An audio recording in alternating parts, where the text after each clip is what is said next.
கர்த்தருடைய பரிசுத்த நாமத்துக்கு ஸ்தோத்திரம்.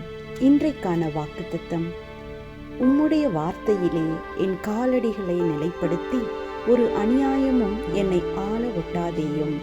சங்கீதம் 119 133. தேவனுடைய வார்த்தையாகிய வேதாகமத்திலிருந்து இன்றைக்கு ஒரு கதையை நாம் தியானிப்போம். நல்ல சமாரியன்.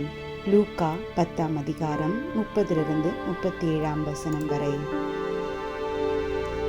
ஒரு மனுஷன் எருசலேமிலிருந்து எரிகேவுக்கு போகையில் கள்ளர் கையில் அகப்பட்டான். அவர்கள் அவன் வஸ்திரங்களை உரிந்து கொண்டு அவனை காயப்படுத்தி குற்றுயிராக விட்டு போனார்கள். அப்பொழுது தற்செயலாய் ஒரு ஆசாரியன் அந்த வழியே வந்து அவனை கண்டு பக்கமாய் விலகி போனான். அந்தபடியே ஒரு லேவியனும் அந்த இடத்துக்கு வந்து அவனை கண்டு பக்கமாய் விலகி போனான். பின்பு சமாரியன் ஒருவன் அந்த வருகையிலே அவனை கண்டு மனதுருகி கிட்ட வந்து அவனுடைய காயங்களில் எண்ணெயும் திராட்சரசமும் வார்த்து காயங்களை கட்டி அவனை தன் சுய வாகனத்தின் மேல் ஏற்றி சத்திரத்துக்கு கொண்டு போய் அவனை பராமரித்தான். மறுநாளிலே தான் புறப்படும் போது 2 பணத்தை எடுத்து சத்திரத்தான் கையில் கொடுத்து, நீ இவனை விசாரித்துக்கொள், அதிகமாய் ஏதாகிலும் இவனுக்காக செலவழித்தால் நான் திரும்பி வரும்போது அதை உனக்கு தருவேன் என்று சொன்னான்.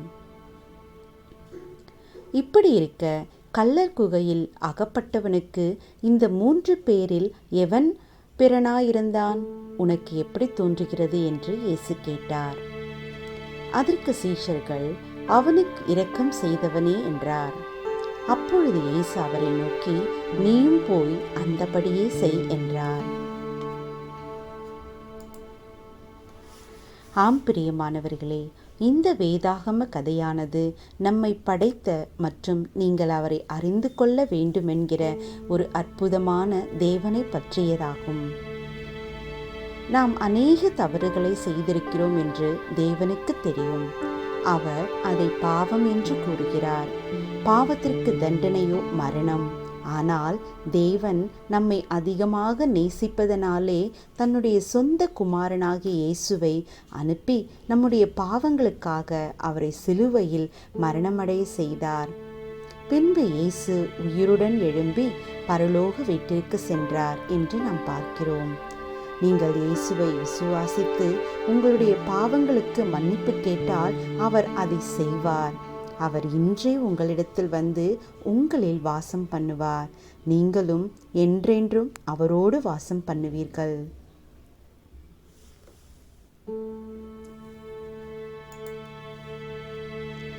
அதற்காக இன்று நாம் ஜெபிப்போமா?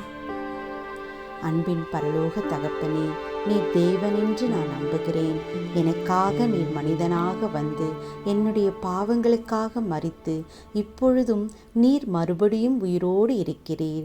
தயவு செய்து எனக்குள்ளே வாரும், என்னுடைய பாவங்களை மன்னியும். அதனாலே இன்று ஒரு புதிய வாழ்க்கையை நான் பெற்று ஒரு நாளில் நான் உம்மோடு என்றென்றும் இருக்க உதவி செய்யும். உமக்கு கீழ்ப்படிந்து நடக்க உதவி செய்யும். உம்முடைய பிள்ளையாக உமக்கு கீழ்ப்படிந்து நடக்க உதவி செய்யும். வேதாகமத்தை தினந்தோறும் வாசித்து தேவனிடத்தில் பேசுங்கள் என்று யோவான் 3:16 படி நாங்கள் தினமும் வேதாகமத்தை வாசித்து உம்மோடு பேச எங்களுக்கு உதவி செய்யும். நல்ல சமாரியனைப் போல நாங்கள் மற்றவர்களுக்கு இரக்கம் பாராட்டுகிறவர்களாக எங்களுக்கு அந்த கிருபை தாங்க. இயேசு கிறிஸ்துவின் விலையேற பெற்ற நாமத்தில் ஜெபிக்கிறேன் நல்ல பிதாவே, ஆமேன்.